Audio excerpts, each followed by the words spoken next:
Hello everyone and welcome to Right is Right. And unfortunately, due to YouTube taking the original video down, I've had to severely edit this video. I have left in as much information as possible, so I hope you all still enjoy the video.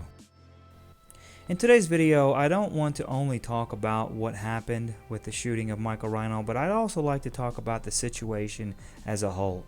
Because there have been many events that have led up to this unfortunate tragedy when he murdered Aaron Danielson in the street. According to Newsweek, it says that Lieutenant Ray Brady from Thurston County Sheriff's Office said that around 7 p.m. on Thursday, law enforcement officers were looking for a homicide suspect in Lacey, Washington, southwest of Seattle. He had left an apartment and entered a vehicle and appeared to be armed. So they knew he was armed before they approached him. The article also goes on to say that once the police approached the car, Michael Reinl got out of the car and started to shoot at them. And that's when the officers killed him. But it doesn't give a lot more detail about what gun he had or how many times he fired. So I searched and found over here at the Olympian that he in fact had an assault rifle. So apparently he was ready for this. He wanted to go out in a blaze of glory.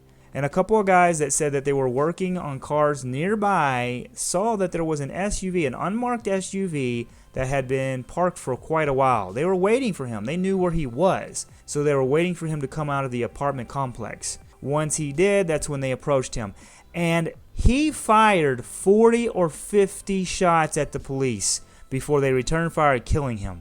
This man didn't care about anything or anyone. There could have been many innocent people that were hit by the bullets, these stray bullets that he was firing. He could have killed more people. He didn't care. This is the problem. Antifa doesn't care. They have no morals. They're anarchists and terrorists. Just take a look at what Portland Antifa said. According to PJ Media, they said, "You murdered Michael Reinl, the best ally ever." This guy is an ally. He murdered an innocent person in the street, and they considered him an ally. So that really tells you all you need to know about Antifa. They support people who murder other people for their political disagreements. I've always found it funny that they claim that they are anti-fascists. The only fascists are Antifa.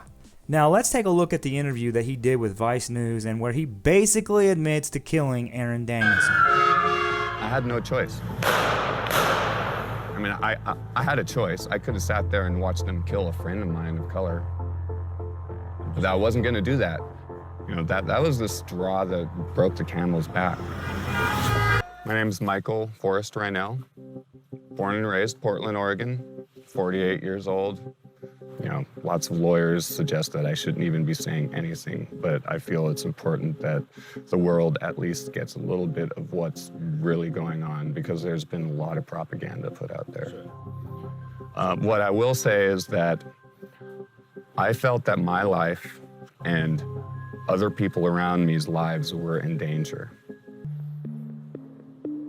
I used to really love this country, and I respected the flag and everything that it represented. But because of all this, every time I see a big truck, especially with a flag on it, I immediately think that they're out to get me. There were 600 vehicles. Who knows how many were rolling through downtown, but like I said, when I showed up, I saw more of their vehicles than real citizen vehicles. It felt like the beginning of a war.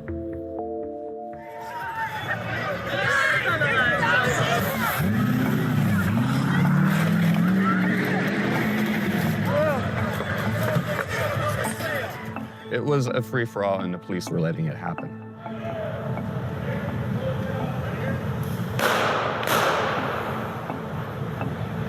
Right after it happened, what did you panic? Did you run?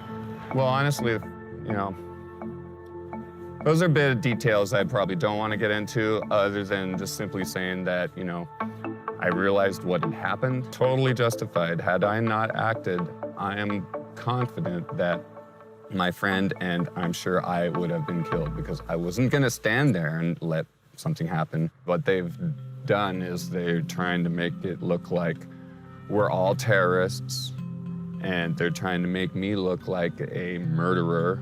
I've noticed that they keep saying that It's not clear that it's related to the protests. That's a lie. They know that it's related to the protests. Honestly, I hate to say it, but I see a civil war right around the corner. That shot felt like the beginning of a war.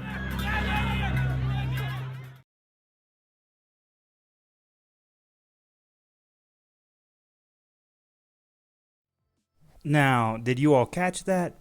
He claims that he was taking up for one of his friends of color, but as you all saw in the video from Vice in the beginning, he comes down there and almost immediately shoots Aaron Danielson.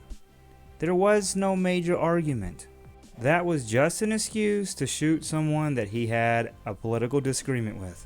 I'd also like to mention that he said he thought there would be a war after this shooting because killing a Trump supporter, maybe all the conservative Trump supporters would come out and start fighting with Antifa, and that of course did not happen, thankfully. So I think that his Antifa chapter planned this to see if they could get something started. Because again, they want to do one thing, destroy America. And it's possible that Antifa may be wanting to instigate something. They want more things to happen. So be careful when you go out because things are definitely escalating. In my opinion, we need the president to say enough is enough and to put an end to this problem that we have with people that are radicals in the streets, burning things down, tearing things up, and now murdering people as well. He needs to finally say no more. I know he has tweeted a lot of things like law and order, but it's time for action, I think, from the president. Antifa always shows up in groups so that they can seem more powerful, and they're becoming more bold with what they do. Because let's be honest, they have zero fear of being out and about in the open with everybody that can see them. Because no one's done anything for years now.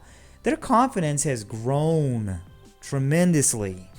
However, when they're alone and it's just one person, they usually keep pretty quiet and they're not nearly as bold as they are when they're with their groups of people. Now remember, let Trump and the police take care of this problem. No citizen should be going out trying to stop Antifa on their own. It should be completely left to the police and to the government to take care of any problem like Antifa. And with that confidence, you're going to see more things destroyed, more things burned to the ground, more cities destroyed because the government really hasn't responded and done anything to stop this radical group. Because Antifa will never become peaceful. That's not who they are. They're anarchists. They're a bunch of little soy boys who want to feel like bad boys. But anyways, guys, that's my thoughts on the Portland shooter being killed. Thankfully, justice was served. And I understand by committing murder that he made Antifa look bad. But we still need to put more pressure on the government, put more pressure on Trump to do something about this, because this has gone on for far too long. And guys, if you all liked the video, please subscribe, because even though this channel is new, I will be uploading a new video every day to help conservatives to have a louder voice. Also, if you could, please share so we can spread the truth and hit that like button. And I will see you all in the next one. Take care and stay safe.